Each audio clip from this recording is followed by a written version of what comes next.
Selamat pagi Romo dan teman-teman semua. Perkenalkan, nama saya Valentinus Irman. Saya dari kelas Retorika B.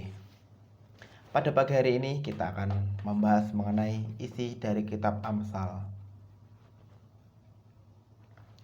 Topik yang akan dibahas pada pagi hari ini, yang pertama prolog. Siapa penulis, kapan dan di mana dituliskan, bagaimana situasi jemaat saat penulisan, tema dan tujuan. Yang kedua, isi kitab secara garis besar. Yang ketiga, epilog atau kesimpulan dan kesan atas kitab. Bagian prolog. Kitab Amsal adalah salah satu bagian dari kitab suci agama Katolik, di mana dalam kitab ini menceritakan tentang bagaimana para tokoh yang terkemuka di kerajaan Raja Salomo yang memiliki sifat dan tingkah laku yang berwibawa, hikmat serta dipantut banyak orang, sehingga dalam pengajarannya mengubah banyak hal dalam diri masyarakat waktu itu, terutama para pemuda, sehingga mampu memahami dan menjalankan hidup yang hikmat. Dalam kitab ini juga mencantumkan tentang seni yang memiliki arti yang digambarkan dari alam atau hidup keluarga. Jadi di dalam kitab Amsal ini terdapat seninya. Tujuannya adalah agar mudah untuk dipahami dan dimengerti.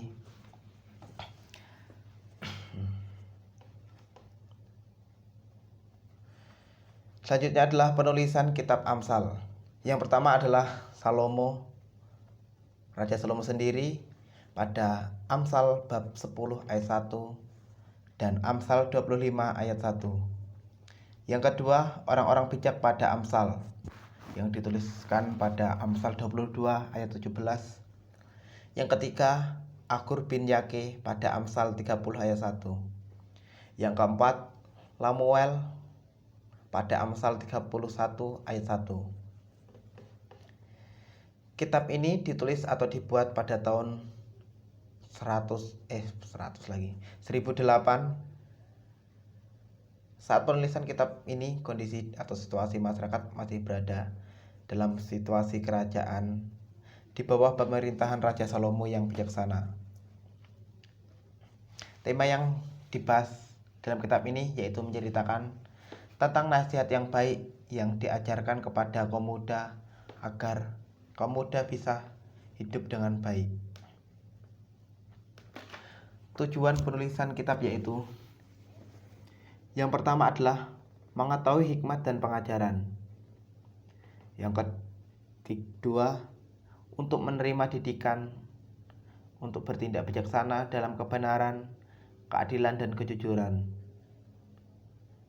Yang ketiga, meningkatkan kemauan belajar dan memperoleh kecakapan dalam pengertian. Yang keempat, mengerti perumpamaan perkataan orang bijak dan teka-teki. Dan yang terakhir adalah belajar takut akan Tuhan. Isi kitab Amsal.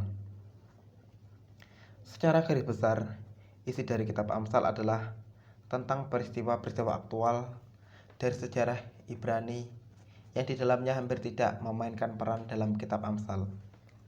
Hal ini hanya menggarisbawahi sifat universal dan nilai praktis hidup masyarakat pada masa itu. Jadi, di dalam kitab Amsal ini hanya menggarisbawahi sifat universal tentang peristiwa-peristiwa yang aktual dari sejarah Ibrani dan nilai-nilai praktis hidup masyarakat pada masa itu. Dalam kitab Amsal ini, sastra hikmat berada di luar lingkup sejarah, dalam pengertian bahwa tujuannya untuk mengajar orang-orang dalam prinsip berperilaku yang benar. Dalam kitab Amsal, hikmat yang bersifat pengajaran berpusat pada 3 lembaga, yaitu keluarga atau marga, istana raja, dan sekolah-sekolah ahli Taurat.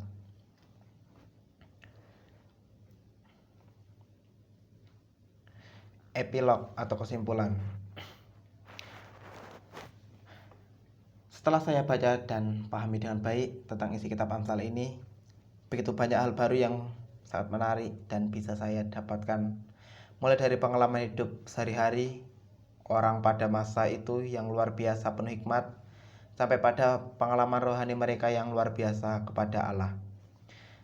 Dari kitab ini kita juga bisa belajar bagaimana cara agar kita bisa hidup hikmat dan benar di hadapan Allah. Sumber yang saya dapatkan yaitu dari yang pertama itu tafsir Alkitab Perjanjian Lama yang dituliskan oleh Daniel Brigent CSA, Robert J. Karis OFM, dan tambahan dari Google Wikipedia tentang kitab Amsal. Sekian presentasi dari saya dan saya ucapkan terima kasih dan saya mohon maaf apabila ada salah kata dalam menyampaikan materi ini. Sekian dan terima kasih.